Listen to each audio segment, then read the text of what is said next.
যখন কাফনের মধ্যে তোমারে ঢুকায়া ফালাইবে, পাও দুইটা যখন বান্ধিয়া ফালাবে, বোঝা যাবে পার বান্ধে বোঝা গেল পাও নাড়াবার শক্তি আমার নাই।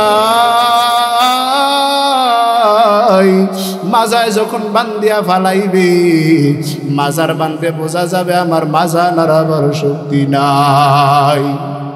মাথায় যখন বান্ধিয়া দিবে, মাথার বান্ধে বোঝা গেল মাথা নাড়াবার শক্তি আমার নাই। কাফনের মধ্যে প্যাকেট বানাইয়া মোরাইয়া মোরাইয়া খাটিয়ানায় উঠাইয়া শেষ বিদায় দেওয়ার জন্য রওনা হবে মুসলমান। রে আল্লাহর বান্দা, শেষ বিদায় যখন দিয়া কবরে রেখে আসবে, ওই কবরটা দুইটা স্থান হয়ে যাবে। কারোর জন্য কবরটা জান্নাতের বাগান হয়ে যাবে, আবার কারোর জন্য কবরটা জাহান্নামের গর্ত হয়ে যাবে। রে আল্লাহর বান্দা, আর মাওলার নিয়ে যদি কবরে যাও, তোমার কবরটা ওই দিন জান্নাতের বাগান হয়ে যাবে।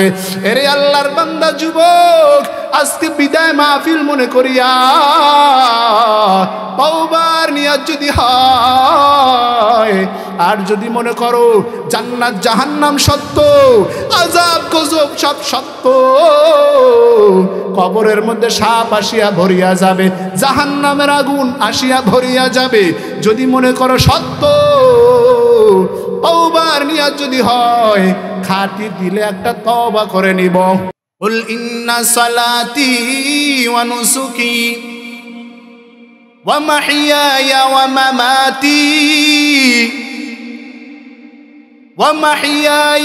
মামাতি লিল্লাহি রাব্বিল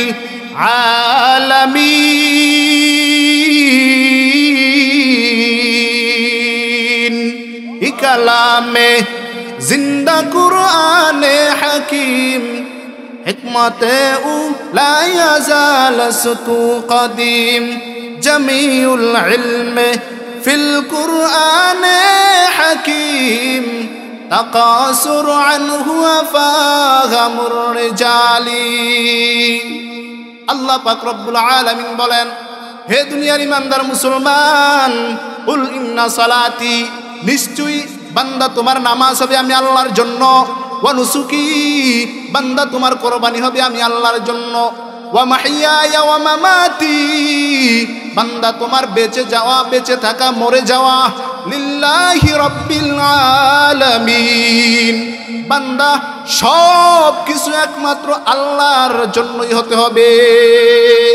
আল্লাহ তাআলা বলেন ইন্না সালাতি, তো নামাজটা যদি আল্লাহর জন্যই হয়, তাহলে আল্লাহ তাআলার জন্যই যদি নামাজটা হয়, আমার নামাজটা হবে আল্লাহর জন্য। কিন্তু জমিনের মধ্যে যেই নামাজ আমরা পড়ি, আমাদের অবহেলাতের নামাজ, লোক দেখানো নামাজ, এই সমস্ত নামাজিদের উপরে আল্লাহ তাআলা বলেন ফাওয়াইলুল লিল মুসাল্লিন আল্লাযীনা হুম আন সালাতিহিম সাহুন।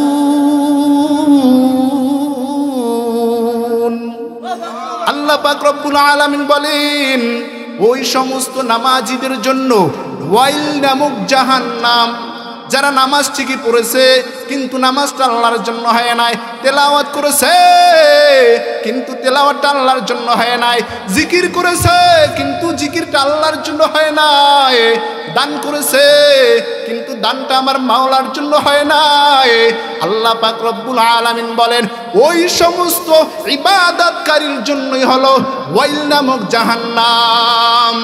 এ দুনিয়ার ইমানদার মুসলমান, এই জন্য মনে রাখতে হবে, বান্দা তুমি যা কিছু করো না করো, সব যদি মালিকের রাজি খুশির জন্য হয়, বান্দা আল্লাহ বলেন আমল অল্প হবে, আর আমলটা যদি ছোট হয়, সেটা যদি প্রতিনিয়ত হয়, এই আমলের দাম আল্লাহর কাছে অনেক বেশি হয়ে যাবে। ভাইরা আমার,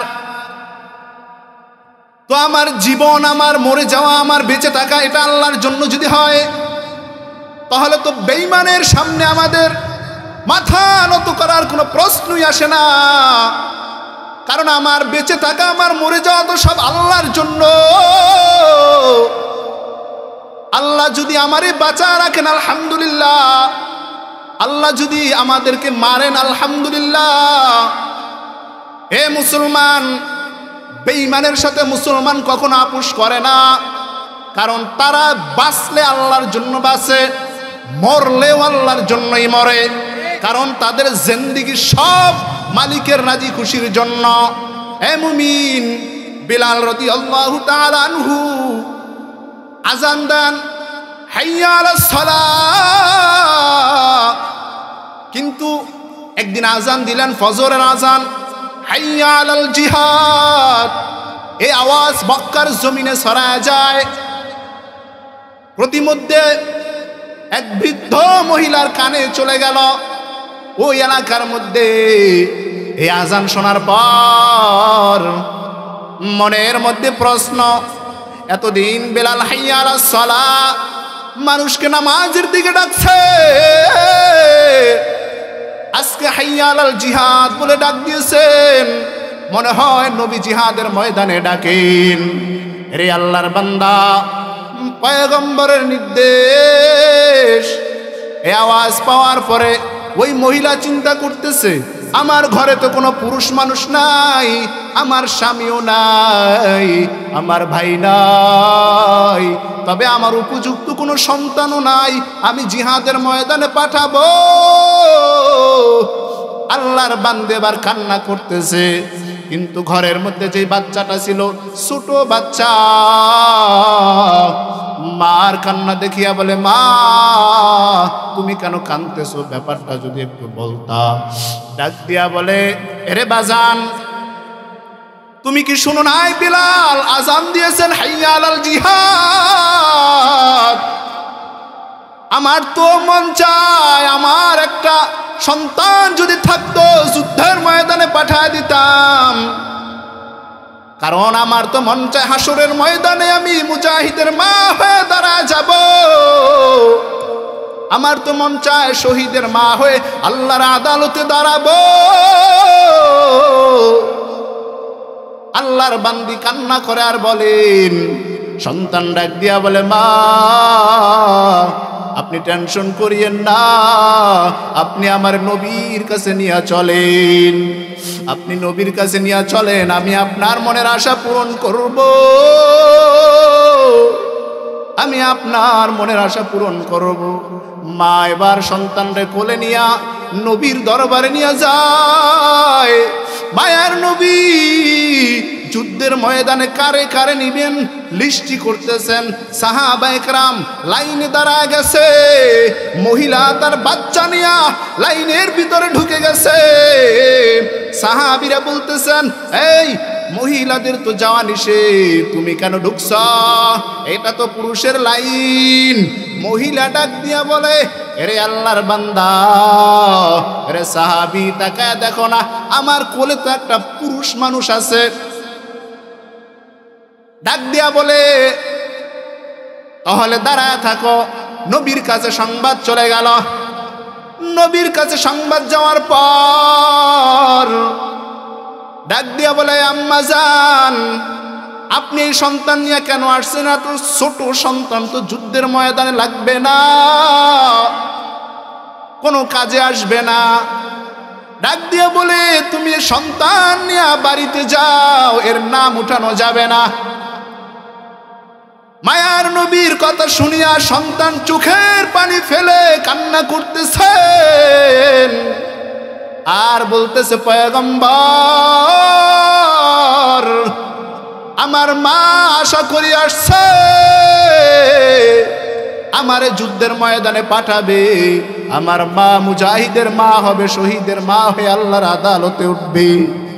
ডাক দিয়া বলে, পয়গম্বর, আমি বাড়িতে যাইতে চাই না, তবে নবী একটা কথা আমি বলে দিতে চাই। আমি সর্বসময় দেখেছি আমার মা যখন চুলায় ভাত রান্না করত,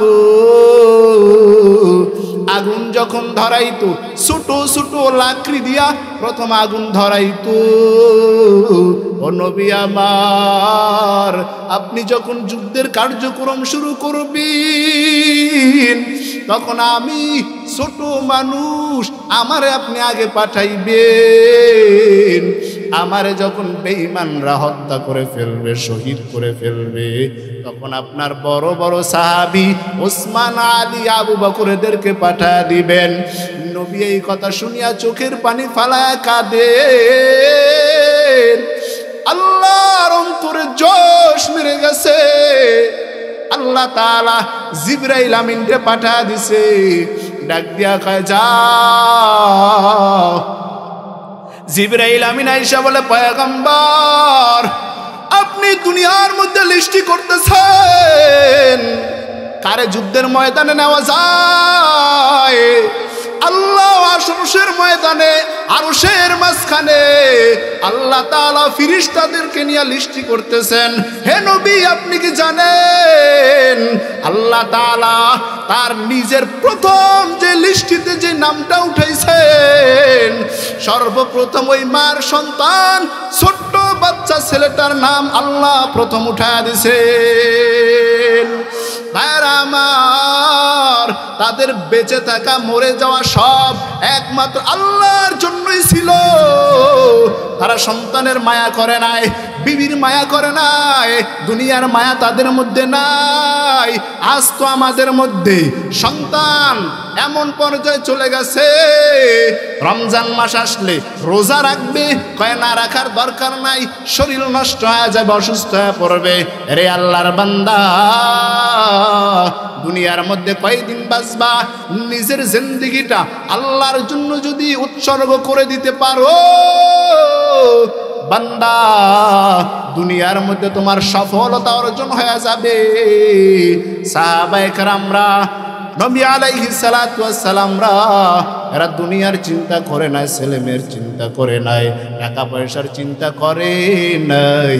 তাদের পুরো জিন্দেগিটা একমাত্র আল্লাহর জন্যই তারা চালাইছে। ভাইরা আমার, এই জন্য আমরা যত ইবাদত করব, যা কিছু করব, সব কার রাজি খুশির জন্য? জোরে আওয়াজ দিয়া বলেন, আর জোরে আওয়াজ দিয়া বলেন। আরে আল্লাহর বান্দা,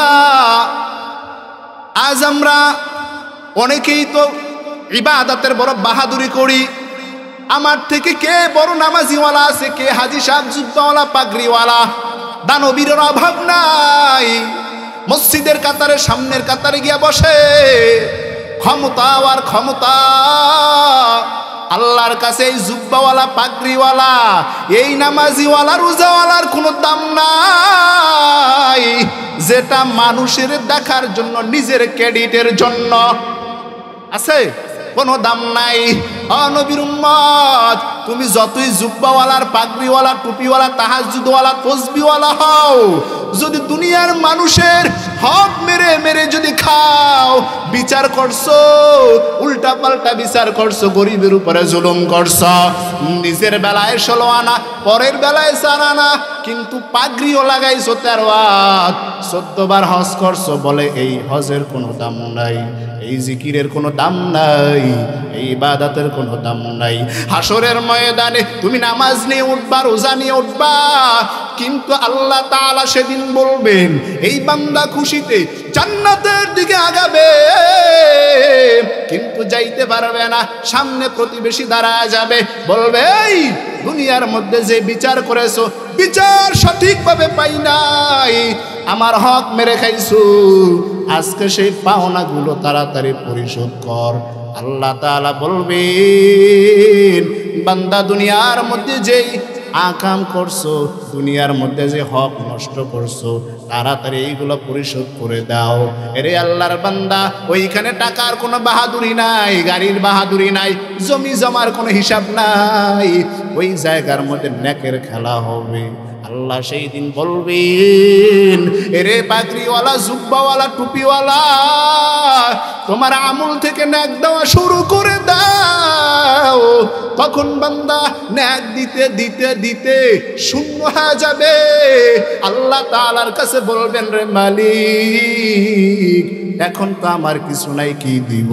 আল্লাহ বলবো, এই বান্দার গুনাহ নিয়া তুমি এখন সোজা জাহান্নামে যাও। ভাইরা আমার,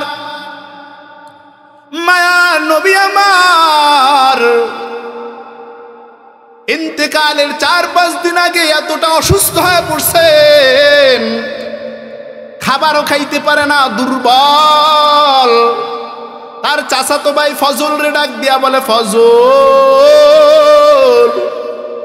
কই, তাড়াতাড়ি আয়, আমার একটু হাতে ধরিয়া ধরিয়া মসজিদের নববীর সামনে নিয়ে চল। ফজল নবীরে হাতে দরিয়া দরিয়া যখন মসজিদের সামনের নববীর মধ্যে নিয়ে আসলেন, এবার মায়ার নবী ডাক দিয়া বলেন, এরে ফজল, এই এলাকার মধ্যে এলান করে দে, নবী দুনিয়ার মধ্যে বেশি দিন আর থাকবে না, তবে নবী তোমাদেরকে ডাকছেন। কেন? নবী ডাক দিয়া বলে, আমার প্রতিবেশীরা, তোরা যদি আমার কাছে যদি কেউ কিছু পেয়ে থাকো বলো, আজকে নবী আমি পরিশোধ করে দিব। এই এলান দেওয়া মাত্রই একজন সাহাবী ডাক দিয়া বলে, পয়গম্বর, আমি আপনার কাছে 3 দিরহাম পাই, বলে আপনি যদি আজকে পরিশোধ করতেন। মায়ার নবী বলেন, কখন নিসালামে, আমার তো স্মরণ নাই, তুমি স্মরণ করে দাও। এবার ডাক দিয়া বলে, পয়গম্বর, আপনি যখন সফরে বের হইছেন তখন আপনার কাছে একজন ভিক্ষুক হাত বাড়াইছে, আপনি তারে কিছুই দিতে পারেন না, আমার কাছ থেকে নিয়ে দিছেন। মায়ার নবী ডাক দিয়া বলে, ফজল, তাড়াতাড়ি তার পাওনাটা পরিশোধ করে দাও। দ্বিতীয় নাম্বার আবার এলান করতেছে, মদিনাওয়ালারা কই, এরে মক্কাবাসী, আমার প্রতিবেশীরা, আমি নবীর জবানের দ্বারা যদি কেউ কষ্ট পেয়ে থাকো, আমি নবীর হাতের দ্বারা যদি কেউ কষ্ট পেয়ে থাকো, বলো, আমি সেটাও আজকে পরিশোধ করে দিব। একজন সাহাবী ডাক দিয়া বলে, ও নবী আমার, আপনি আমার একদিন চাবুকের একটা আঘাত করেছিলেন, আপনি যদি চান আজকে আমি চাবুকের আঘাতটা আজকে পরিশোধ করব। মায়ার নবী ডাক দিয়া বলেন, এরে ফজল, তাড়াতাড়ি হুজুরা থেকে আমার চাবুকটা নিয়ে আয়। ফজল হুজুরার মধ্যে গিয়া চাবুকটা যখন বের করে নিয়ে আসতেছেন, সামনে তাকায় দেখে ফাতেমা দাঁড়ানো। ডাক দিয়া বলে, এরে ফজল, আমার বাবা তো অসুস্থ, এই চাবুক নিয়ে কই যাও? বলে, আজকে তোমার বাবা ঘোষণা করছে তোমার বাবা পাওনা পরিশোধ করবে, আজকে সে নিজে চাবুক চালাবে না, তোমার বাবার গায়ে চালানো হবে। ফাতেমা ডাক দিয়া বলে, আমার বাবা তো অসুস্থ। এই কথা বলার পরে ডাক দিয়া বলেন, এরে হাসান হুসাইন, তোরা কই, তাড়াতাড়ি আয় আয় আয়, কারা যেন তোর নানার গায়ে আঘাত করবে, তাড়াতাড়ি মসজিদের সামনে চলিয়া যা। দুই ভাই দৌড়াইয়া সামনে হাজির হয়ে গেছে, আর ডাক দিয়া বলে, কে আমার নানারে মারবে? আমরা দুই ভাই এখনো তো বেঁচে আছি, আমাদের আদরের নানা, যারে না দেখলে আমরা খানা খাই না, যারে না দেখলে আমাদের ঘুম আসে না, আজকে নানার গায়ে আঘাত করবি, এটা আমরা সহ্য করবো না রে সাবি। তোর যত আঘাত মন চায় সব আমাদের দুই ভাইয়ের উপরে কর। এই কথা বলা মাত্রই ওমর তরবারি নিয়ে দাঁড়ায় গেছে। ওমর ডাক দিয়া কয়, এরে সাহাবী, তুই কি জানো আমি ওমর নবীরে মারার জন্য আসসালাম, কিন্তু আল্লাহ আমার হেদায়েতের মালা পরায় দিছে। এখন আমার সামনে নবীরে মারবি, এটা আমি ওমর সহ্য করব না। তোর যত মার দরকার হয় আমি ওমরের মারবি, নবীর গায়ে আঘাত দিতে পারবি না। আবু বকর দাঁড়া গেছে, বলে আমি হিজরতের রাতে আমি নবীর সাথে ছিলাম, আমি নবীরে কত ভালোবাসি তুই জানো। আমি আবু বকরের সামনে মারবি এটা সম্ভব না। এরে সাহাবী, ওর যত আঘাত মন চায় সব আমি সাহাবীর গায়ে দিবি। মায়ার নবী এবার সবাই রে থামায় বলে, সাহাবায়ে কেরামরা তোমরা সবাই থামো। ওই হাসরের ময়দানে যদি আল্লাহ যদি আমারে কাট করা দরকার তখন কিন্তু ওরে ওমর তোমারও কাজে আসবে না, আবু বকর তোমারও দিয়ে আমার কোনো কাজে আসবে না, ওই দিন কারো কাজে আসবে না রে ওমর। তবে আমার পাওনাটা আমার মিটায়া দাও। আল্লাহর বান্দা সমস্ত সাহাবায়ে কেরামরা চুপ হয়ে বসে গেছে। এবার মায়ার নবী বলে, ফজল তাড়াতাড়ি চাবুকটা সাহাবীর হাতে দাও। সাহাবীর হাতে দেওয়ার পর ডাক দিয়া বলে, এ সাহাবী তোমার পাওনা তুমি মিটায় দাও। সাহাবী এবার চাবুক নিয়া নবীর পেছনে দাঁড়ায় গেছে। ডাক দিয়া বলে, পয়গম্বর আপনি যখন আমারে আঘাত করছিলেন তখন কিন্তু আমার গায়ে কোনো জামা ছিল না, আমার শরীর ছিল খালি। এবার মায়ার নবী নিজ ইচ্ছায় চাদরটা সরা দিল, খালি গা বানা দিল। সাহাবী তাকায় দেখে খতম নবুয়তের মোহর দেখিয়া সাহাবী চুম্বন খাইয়া নবীর পায়ে পড়ে গেছে আর বলে, ও নবী আমার, আমি সাহাবীর এমন কোন আমল নাই যে আমল নিয়া আল্লাহর আদালতে দাঁড়াবো। আমি শুধু একটা বাহানা বানায় নিছি। ও নবী আমার, আপনি কেমনে ভাবলেন আমি আপনারে আঘাত করব? যেই নবীর গায়ে মশা মাছি পড়া হারাম, যেই নবীর না দেখলে কলিজা জুড়ায় না। মায়ার নবী ডাক দিয়ে বলে, সাহাবী তুই আমার এই বাহানা করলি, আল্লাহ তাআলা তোর এই বাহানা দেখিয়া জাহান্নামের আগুন হারাম করে দিছে। শুধু তাই নয় রে সাহাবী, আল্লাহ তাআলা তোর জন্য জান্নাতের মালিক বানায় দিছে। জোরে কান সুবহানাল্লাহ। हकीकत से तू दुनिया बेखबर है, दुनिया की नुमाइश पर नजर है।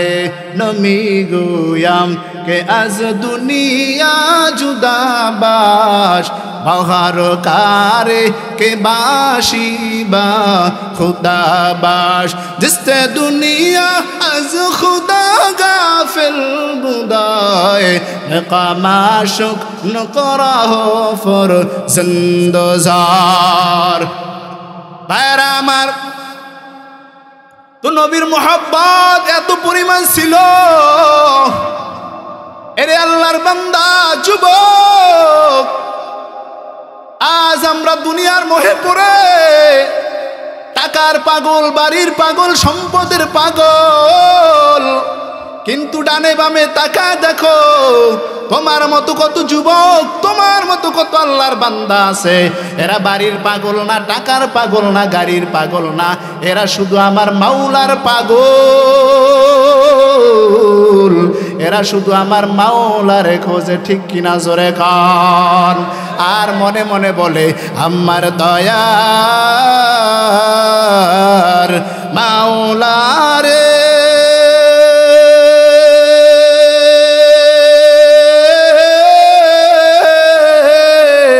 আমার দয়ার মাবুদ, কোথায় গেলে পাইব তোমার ঠিকানা, তোমারে পাইবার আশে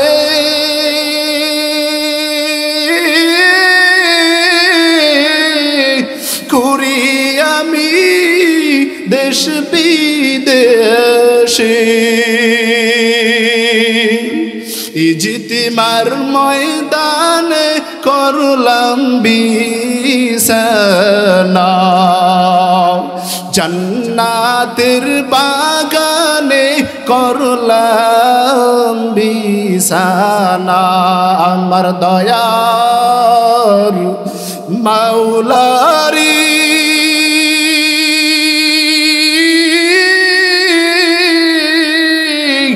আমার দয়ার মাবুদ, কোথায় গেলে পাইব তোমার ঠিকানা, তোমারে বুঝি আমি পাইলাম না, ফাইনা মা তুওয়াল্লু ফাসাম্মা ওয়াজহুল্লাহ।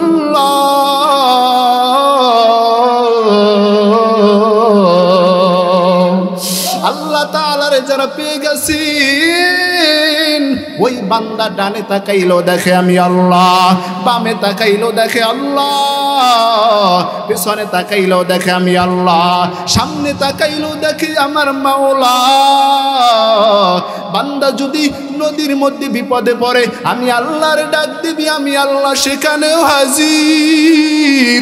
বান্দা তুই জঙ্গলের মধ্যে বিপদে পড়েছ, আমি আল্লাহর সেখানে ডাক দিবি, আমি আল্লাহ সেখানেও হাজির। ওই বান্দা যখন মাওলারে পেয়ে যায়, বান্দা সর্বসময় মাওলারে দেখতে পায়।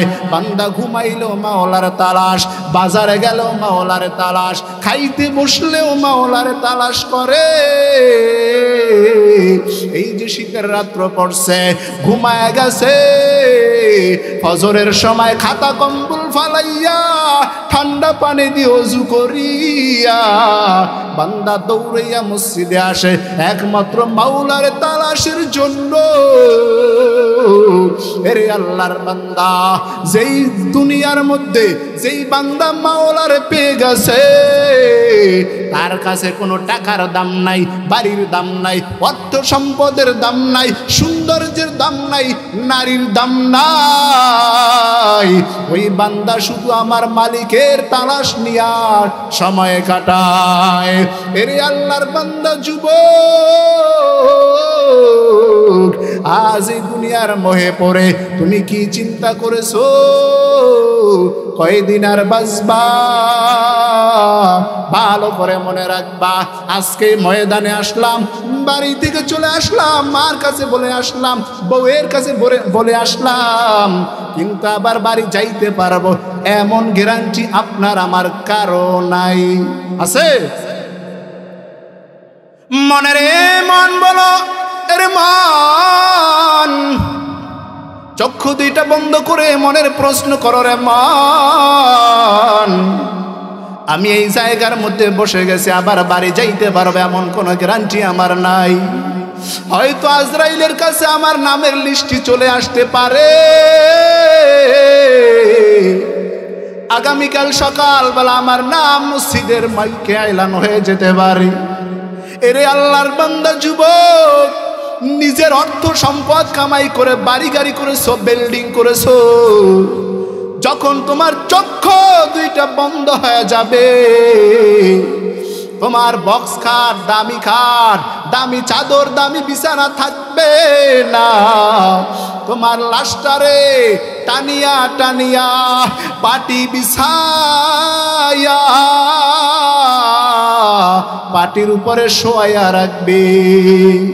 এক ছেলে দৌড়াবে তোমার আমার জন্য কাপড় আনার জন্য, আর একজন দৌড়াবে বাঁশ বাগানে বাঁশ কাটার জন্য, আর একজন দৌড়াবে কবর খননের জন্য। সন্তানরা চাইবে না বাবার লাশ তাড়াতাড়ি বিদায় করার জন্য, তাড়াতাড়ি বিদায় করে দে, এই জমিনে রাখলি বিপদ। সবাই ঠেইলা ঠেইলা কেমনে তারে বিদায় করা যায়। গরম পানি করিয়া তোমার লাশটা নিয়া যখন শেষ গোসলের জন্য যখন তোমার প্রস্তুত করা হবে, কয়েকজনে মিলিয়া গরম পানি দিয়া গোসল করাবি।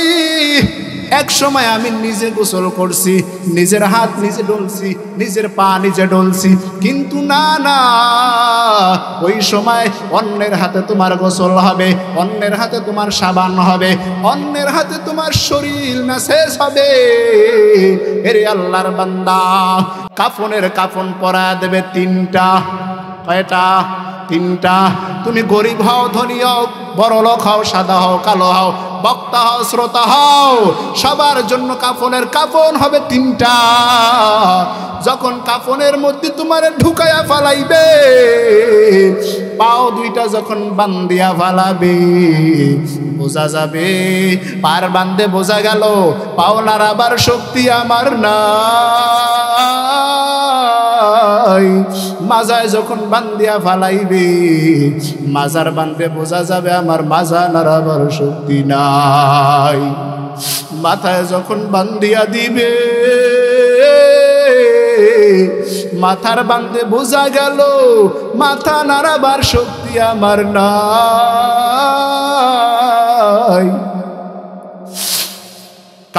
কাফনের মধ্যে প্যাকেট বানাইয়া মোরাইয়া খাটিয়ানায় উঠাইয়া শেষ বিদায় দেওয়ার জন্য রওনা হবে মুসলমান। রে আল্লাহর বান্দা, শেষ বিদায় যখন দিয়া কবরে রেখে আসবে, ওই কবরটা দুইটা স্থান হয়ে যাবে। কারো জন্য কবরটা জান্নাতের বাগান হয়ে যাবে, আবার কারো জন্য কবরটা জাহান্নামের গর্ত হয়ে যাবে। রে আল্লাহর বান্দা, আর মাওলারে নিয়ে যদি কবরে যাও, তোমার কবরটা ওই দিন জান্নাতের বাগান হয়ে যাবে। রে আল্লাহর বান্দা যুবক, আজকে বিদায় মাহফিল মনে করিয়া পাওবার নিয়াত যদি হয়, আর যদি মনে করো জান্নাত জাহান্নাম সত্য, আযাব গজব সব সত্য, কবরের মধ্যে সাপ আসিয়া ভরিয়া যাবে, জাহান্নামের আগুন আসিয়া ভরিয়া যাবে, যদি মনে করো সত্য, তওবার নিয়াত যদি হয়, খাঁটি দিলে একটা তওবা করে নিব, খাঁটি দিলে তওবা করে নিব। জীবনে অন্যায় তো কম করি নাই, জীবনে গুনাহ কম করি নাই, কই মজা তো পাই নাই, মরণে আমার কি হবে? রে আল্লাহর বান্দা, তওবার নিয়াত যদি থাকে, খাঁটি দিলে তওবার নিয়াত যদি থাকে, অন্তরে যদি মুনাফিকিতি না থাকে, কারা কারা রাজি আছেন আজ থেকে 5 ওয়াক্ত নামাজটা জীবনের মধ্যে লাগায় নিবেন, নবীর আদর্শের মালাটা গলায় লাগায় নিবেন, এবং যতদিন হায়াতে বেঁচে আছেন হকের উপরে থাকবো, ওলামায়ে কেরামের সংস্পর্শে সামনে আগায় যাব, দিন বিজয়ের লক্ষ্যে আমাদের কাজ আগায় যাব। কাল ফজর থেকে 5 ওয়াক্ত নামাজ জীবনের মধ্যে লাগায় নেব। কারা কারা রাজি আছেন? 2 হাত তুলে আল্লাহরে দেখায় দান। আয় আল্লাহ, আপনি আমাদের সকলের মনের ইচ্ছা আকাঙ্ক্ষাগুলো সবগুলো নিয়তগুলো আপনি পূর্ণ করে দেন, বলেন আমিন। কি যে উপায় হবে আমার মরণে,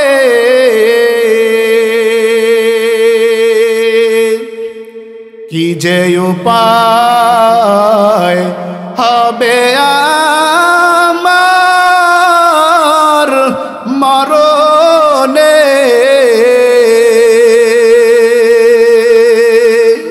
কেমনে থাকবো অন্ধকার কবরে, কেমনে থাকবো অন্ধকার কবরে। সাপে কাটবে গুরুজ মারবে, হায় রে হায়, আগুন জ্বালায়া দিবে মোর কলিজায়। শখের বাড়ি সুখের সংসার সাজায়া যাইতে হবে এই দুনিয়া সারিয়া, যাইতে হবে এসব কিছু সারিয়া। আল্লাহ আপনি আমাদেরকে সকলকে মরণের ভয় অন্তরের মধ্যে ঢুকায়া দেন এবং ঈমান ও আমল নিয়া সহি তরিকার উপরে চলার তৌফিক দান করুন, বলেন আমিন।